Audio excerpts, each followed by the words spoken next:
যুক্তরাষ্ট্রের জনপ্রিয় উপস্থাপক জিমি কিমেলের লেট নাইট শো অনির্দিষ্টকালের জন্য বন্ধ। এরপরই তাকে সাময়িক বরখাস্ত করে ডিজনির মালিকানাধীন এবিসি নেটওয়ার্ক। এমন ঘোষণার পর লস অ্যাঞ্জেলেসের টেলিভিশন স্টুডিও থেকে বের হয়ে আসেন জিমি কিমেল। তবে কোনো মন্তব্য করতে রাজি হননি তিনি।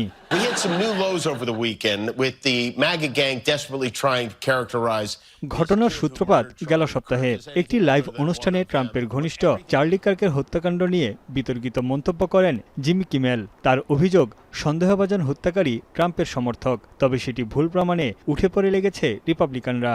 এ ঘটনায় ট্রাম্প রাজনৈতিক ফায়দা নেওয়ার চেষ্টা করছেন বলেও মন্তব্য করেন তিনি। এখানেই থেমে থাকেননি জিমি কিমেল। চার্লি কার্কের স্মরণে হোয়াইট হাউসে পতাকা অর্ধনমিত রাখার সমালোচনাও করেন এই উপস্থাপক। একই সঙ্গে ট্রাম্পের প্রতিক্রিয়ারও ব্যঙ্গ করেন তিনি। এতেই তেলেবেগুনে জ্বলে ওঠেন ট্রাম্প। এর জেরে এবিসি টিভি নেটওয়ার্কের লাইসেন্স বাতিলের হুমকি দেয় ট্রাম্প প্রশাসন। শুধু তাই নয়, ট্রাম্প বিরোধী কিছু প্রচার করলেই টিভি চ্যানেলের লাইসেন্স কেড়ে নেওয়ার হুমকিও দেন মার্কিন প্রেসিডেন্ট। এই সময় তিনি বলেন, যুক্তরাষ্ট্রের ৯৭% চ্যানেল তার নেতিবাচক সংবাদ প্রচারে ব্যস্ত।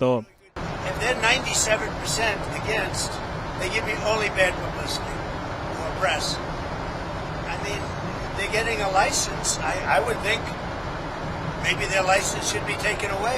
It will be up to Brendan Carr. Jimmy কিমেলের অনুষ্ঠান বন্ধের ঘটনায় তীব্র নিন্দা জানিয়েছেন সাবেক মার্কিন প্রেসিডেন্ট বারাক ওবামা, হলিউডের জনপ্রিয় অভিনেতা, লেখক ও নির্মাতারা।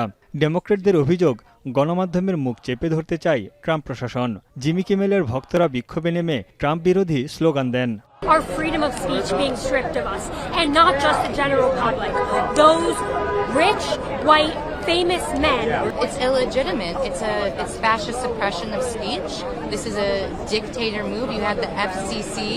That is called censorship by threat of government power. ABC নেটওয়ার্কের সিদ্ধান্তের প্রশংসা করে ট্রাম্প বলেন, এটি বাকস্বাধীনতা হরণ নয়, একজন প্রতিভাহীন কর্মীকে বরখাস্ত করা হয়েছে। এদিকে ট্রাম্পের সঙ্গে সুর মিলিয়েছেন যুক্তরাষ্ট্রের রেডিও টিভি সম্প্রচারের নিয়ন্ত্রক সংস্থা মার্কিন ফেডারেল কমিউনিকেশন কমিশনের চেয়ারম্যানও। জিমি কিমেলের সম্প্রচার বন্ধের পক্ষে মত দেন তিনি। To try to lie to the American people about the nature, as you indicate, of one of the most significant newsworthy public interest acts that we've seen in a long time, and what appears to be an action by Jimmy Kimmel.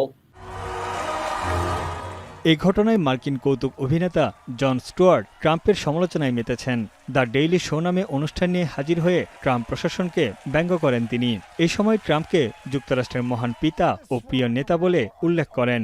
মত প্রকাশের স্বাধীনতা নিয়েও হাসি ঠাট্টা করেন জন Stewart. Tanvir চনি, এখন বিশ্ব। বিশ্বের সর্বাধুনিক প্রযুক্তিতে প্রস্তুতকৃত Arik silver wash detergent powder ৫০০ গ্রাম মাত্র ৭০ টাকা। রিমার্ক।